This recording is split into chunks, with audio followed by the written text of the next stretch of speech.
شمشیر بے نیام حضرت خالد بن ولید part number 24 اپنا اسلامک اسٹوڈیو۔ ناظرین، خالد بن ولید نے اسی روز 300 سوار تیار کر لیے تھے۔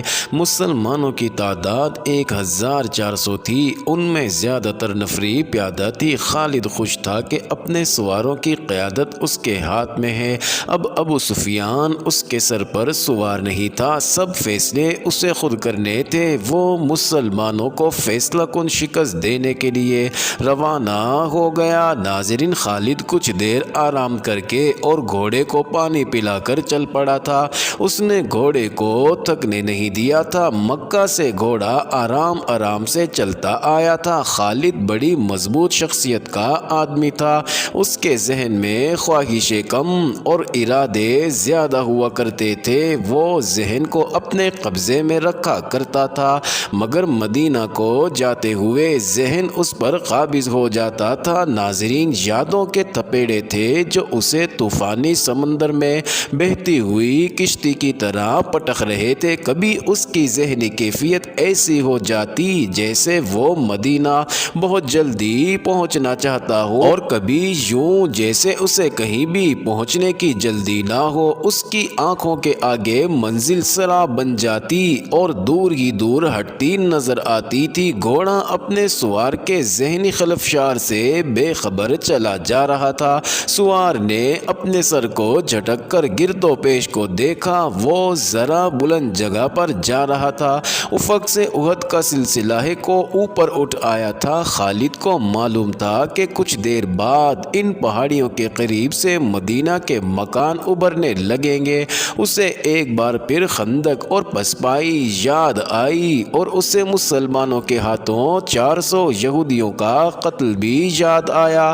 ناظرین، بنو قریظہ کی اس تباہی کی خبر پر قریش کا سردار ابو سفیان تو بہت خوش ہوا تھا، مگر خالد کو نہ خوشی ہوئی نہ افسوس ہوا۔ قریش یہودیوں کی فریب کاریوں کا سہارا لے کر محمد علیہ السلام کے پیروکاروں کو شکست دینا چاہتے ہیں۔ خالد کو خیال آیا، اس نے اپنے ماتھے پر ہاتھ پھیرا جیسے اس خیال کو ذہن سے صاف کر دینا چاہتا ہو۔ اس کا ذہن پیچھے ہی پیچھے ہٹتا جا رہا تھا۔ گھنٹیوں کی مترنم آوازیں اسے ماضی سے نکال لائیں۔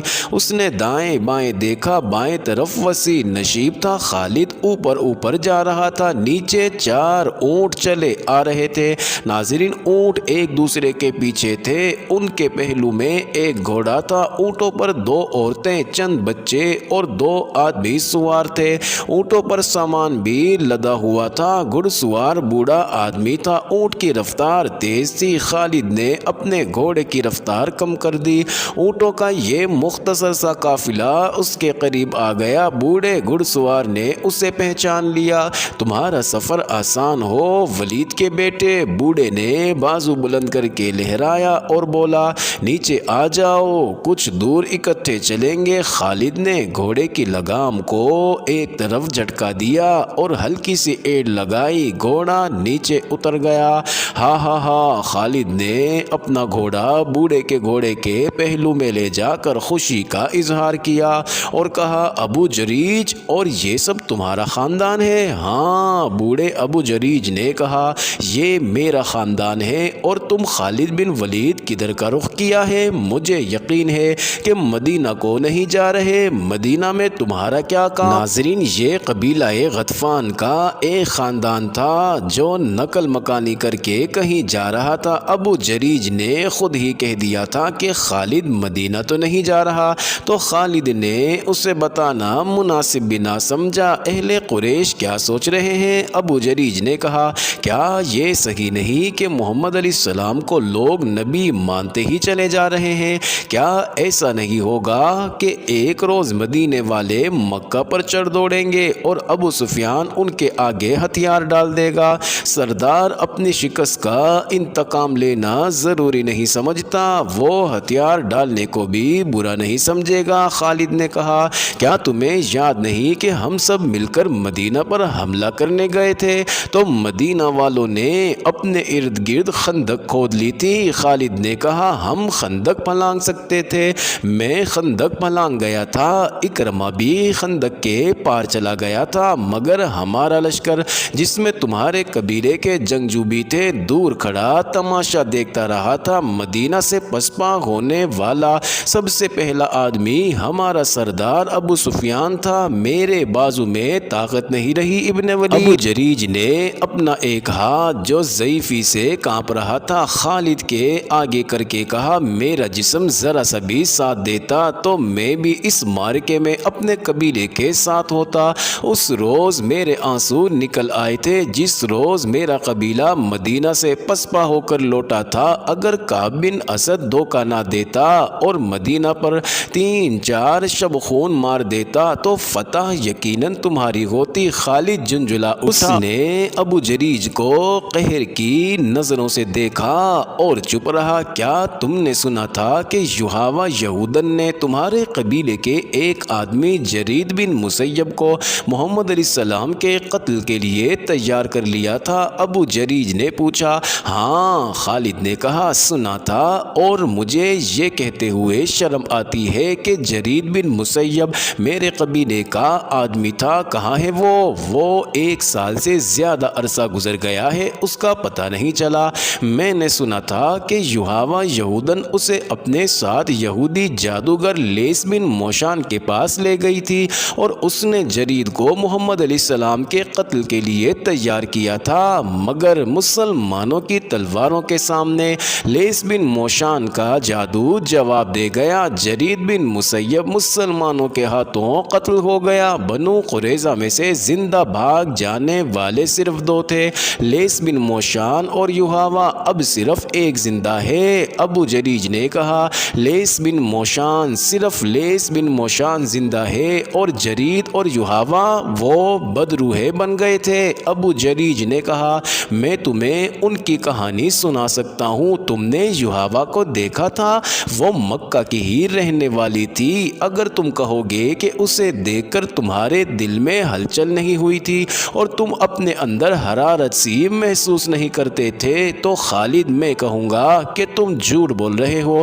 کیا تمہیں کسی نے نہیں بتایا تھا کہ مدینہ پر حملہ کے لیے غطفان اہل قریش سے کیوں جا ملا تھا؟ اور دوسرے قبیلے کے سرداروں نے کیوں ابو سفیان کو اپنا سردار تسلیم کر لیا تھا؟ یہ یحاوہ اور اس جیسی 4 یہودنوں کا جادو چلا تھا۔ ناظرین، گھوڑے اور اونٹ چلے جا رہے تھے، اونٹوں کی گردنوں سے لٹکتی ہوئی گھنٹیاں بوڑھے ابو جریج کے بولنے کے انداز میں جل ترنگ کا ترنم پیدا کر رہی تھی۔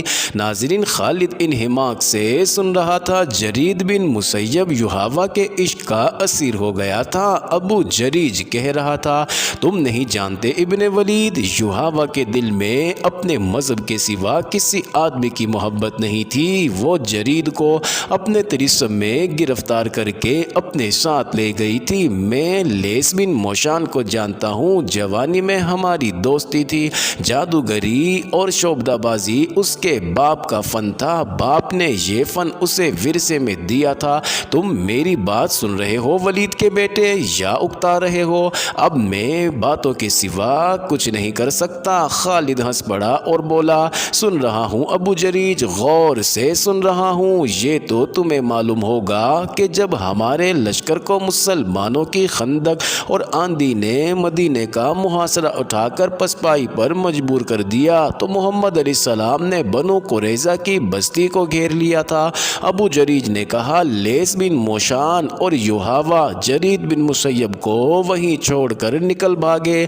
ہاں ہاں ابو جریج، خالد نے کہا، مجھے معلوم ہے کہ مسلمانوں نے بنو قریظہ کے تمام مردوں کو قتل کر دیا اور عورتوں اور بچوں کو اپنے ساتھ لے گئے تھے۔ میں جانتا ہوں تم میری باتوں سے اکتا گئے ہو۔ ابو جریج نے ہنستے ہوئے کہا، تم میری پوری بات نہیں سن رہے، مجھے یہ بات وہاں سے سناؤ۔ خالد نے کہا، جہاں سے میں نے پہلے نہیں سنی، میں وہاں تک جانتا ہوں کہ جرید بن مسیب اسی پاگل پن کی حالت میں مارا گیا تھا جو اس بوڑھے یہودی شعبدہ باز نے اس پر طاری کیا تھا، اور وہ خود یحاوہ کو ساتھ لے کر وہاں سے نکل بھاگا تھا۔ پھر یوں ہوا، ابو جریج نے کہا، احد کی پہاڑیوں کے اندر جو بستیاں آباد ہیں وہاں کے رہنے والوں والوں نے ایک رات کسی عورت کی چیخیں سنی۔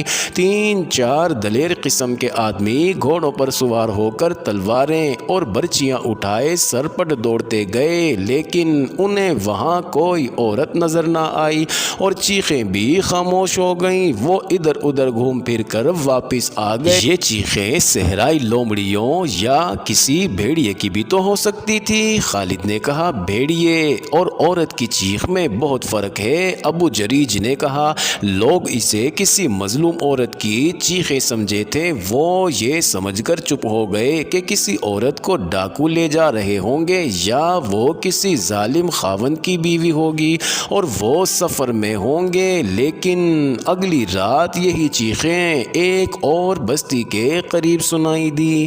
معزز ناظرین، یہ انٹرسٹنگ ویڈیو جاری ہے، اگلی ویڈیو قسط نمبر 25 میں دیکھنا مت بھولیے گا۔